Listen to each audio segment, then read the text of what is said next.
নতুন বছরের শুরুতেই ধাক্কা, ফের এটিএম ব্যবহারের চার্জ বৃদ্ধি করলো স্টেট ব্যাংক অফ ইন্ডিয়া বা এসবিআই। শুধু তাই নয়, অটোমেটেড ডিপোজিট কাম উইথড্রয়াল মেশিনে লেনদেনের ক্ষেত্রেও সংশ্লিষ্ট রাষ্ট্রায়ত্ত ব্যাংকের গ্রাহকদের কর বাবদ এবার আরো বেশি টাকা গুনতে হবে। এই মর্মে ইতিমধ্যেই বিজ্ঞপ্তি জারি করেছে দেশের সবচেয়ে বড় রাষ্ট্রায়ত্ত ব্যাংক। ফলে 2026 সালে কতটা বাড়ছে এটিএম এর খরচ, বিনামূল্যে কিভাবে ব্যবহার করা যাবে এই এটিএম মেশিন, তা আজকের আপডেটের এই ভিডিও থেকে জেনে নিন। নমস্কার বন্ধু, আপনাদের সাথে আমি অনিমেষ। আপনারা এখন দেখছেন কুন্ডু টেলিকম ইউটিউব চ্যানেল। চলুন শুরু করা যাক আজকের আপডেটটি।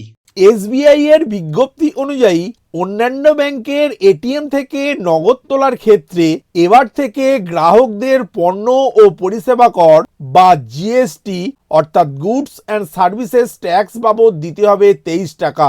আগে এই পরিমাণ ছিল 21 টাকা। এছাড়া ব্যালেন্স অনুসন্ধান বা মিনি স্টেটমেন্টের মতো লেনদেনবিহীন আর্থিক কাজের খরচও বাড়িয়েছে state bank of India.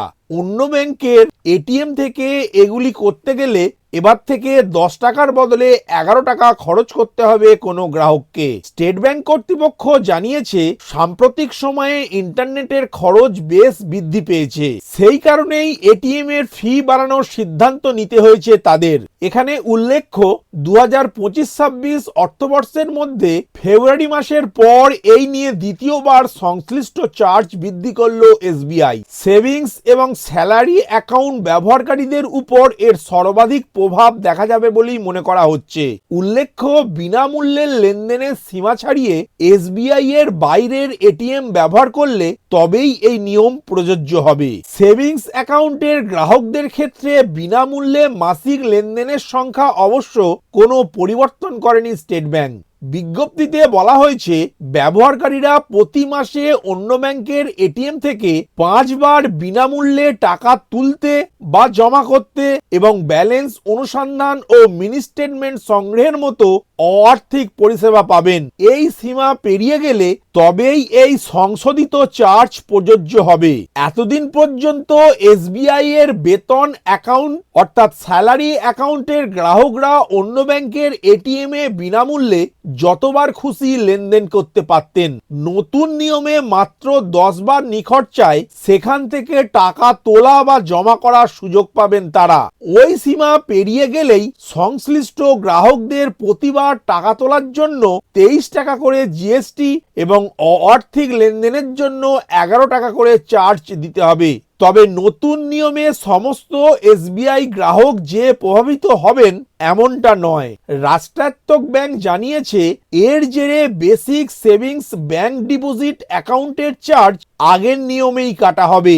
SBI এর ডেবিট কার্ড থাকলে সংশ্লিষ্ট ব্যাংকের এটিএম বিনামূল্যে ব্যবহার করা যাবে। পাশাপাশি রাষ্ট্রায়ত্ত ব্যাংকটির গ্রাহকরা এর এটিএম থেকে বিনামূল্যে সীমাহীন কার্ডবিহীন নগদ তুলতে পারবেন।